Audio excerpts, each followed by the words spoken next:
আসসালামু আলাইকুম। গত কয়েকদিন যাবত নেট দুনিয়ার সবচেয়ে বেশি ভাইরাল হয়েছে যে ভিডিওটি তা আপনারা স্ক্রিনে দেখতেই পাচ্ছেন। ইতিমধ্যে আমি মনে করি আপনারা সকলে এই ভিডিওটি দেখেছেন। এই সেই কুলাঙ্গার, এই সেই বেয়াদব যে আল্লাহর শানে বেয়াদবি করে। আমি একটি কথা আপনাদেরকে বলতে চাই, আপনার আল্লাহ তাআলাকে পছন্দ না হতেই পারে, আপনার রাসূলকে পছন্দ নাও হতে পারে, স্বাভাবিক। কিন্তু সেটা আপনি এত বড় আপনার ক্ষমতা নেই বা এত বড় আপনাকে ক্ষমতা দেওয়া হয় নাই যে আপনি সবার সামনে এসে আল্লাহ তাআলাকে এবং রাসূলকে নিয়ে অবমাননা করবেন। মূলত আল্লাহ তাআলাকে নিয়ে কয়েকটি কথা বলে তা আপনারা ভিডিওতে দেখতে পাচ্ছেন। চলুন সেই ভিডিওটি দেখে আসি সেই বেয়াদব আল্লাহ তাআলাকে নিয়ে কি বলেন। আল্লাহর কথার কোনো গুয়া মাথা আমি কিছুই পাই না। মাথা কোনটা গোয়া কোনটা এটা আমি পাই না। কেন পাই না? এই যে একটা কথা বলছে, আওয়ালু মা খালাকুল্লাহে ইশক, প্রথম সৃষ্টি ইশক। আওয়ালু মা খালাকুল্লাহে মিন নূরি, নূর, প্রথম সৃষ্টি নূর। আওয়ালু মা খালাকুল্লাহে আরশ, প্রথম সৃষ্টি আমার আরশ।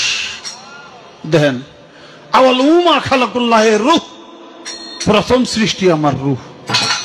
কয়টা হয়েছে? এক মুখ হয়েছে। তো আপনারা ভিডিওটি দেখতে পেলেন এই বেয়াদব আল্লাহ তাআলাকে নিয়ে কি রকম ভাবে সে মন্তব্য করেছে। মূলত এই ভিডিওটি আরো কিছুদিন আগের, তবে গত 3 থেকে 4 দিন আগে ভিডিওটি নেট দুনিয়ায় বেশি ভাইরাল হয়। ব্যাপক পরিমাণে ভাইরাল হওয়ার কারণে এটি নিয়ে প্রতিক্রিয়া হয়। অবশেষে পুলিশ তাকে গ্রেফতার করেছে এবং আইনের মাধ্যমে তাকে কারাগারে পাঠিয়েছে। তবে আমরা কারাগারে পাঠিয়ে দিই এতে আমরা সন্তুষ্ট না, কারণ আল্লাহ তাআলা জমিনে আল্লাহ তাআলাকে নিয়ে বেয়াদবি করবে, আল্লাহর শানে উল্টাপাল্টা কথাবার্তা বলবে, তাকে আমরা এই দুনিয়াতে দেখতে চাই না। তার ফাঁসি চাই আমরা। আপনারা যে যার অবস্থান থেকে আওয়াজ তুলুন, এর সর্বোচ্চ ফাঁসি চাই। শুধু এ না, বাংলার জমিনে এবং পৃথিবীর জমিনে যত কুলাঙ্গার আছে আল্লাহ তাআলাকে নিয়ে উল্টাপাল্টা মন্তব্য করে, আল্লাহর শানে গীবত করে, তাদেরকে আমরা মৃত্যুর কাঠগড়ায় দেখতে চাই। তাদেরকে দুনিয়াতে বেঁচে থাকার কোনো অধিকার তাদের নেই।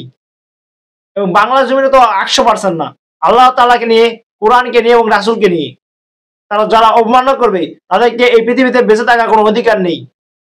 তাদেরকে ফাঁসির কাঠগড়ায় আমরা দেখতে চাই, কারণ এইরকম কিছু কুলাঙ্গারের জন্যই আরো বাকিরা সাহস পায়। তবে আমরা আশা করবো বাংলাদেশ সরকারের প্রতি, বাংলাদেশ বিচার ব্যবস্থার প্রতি এর সর্বোচ্চ শাস্তি হবে এবং এর মতো যারা আছে এর সহপাঠী তাদেরকেও আমরা সর্বোচ্চ শাস্তি কামনা করি।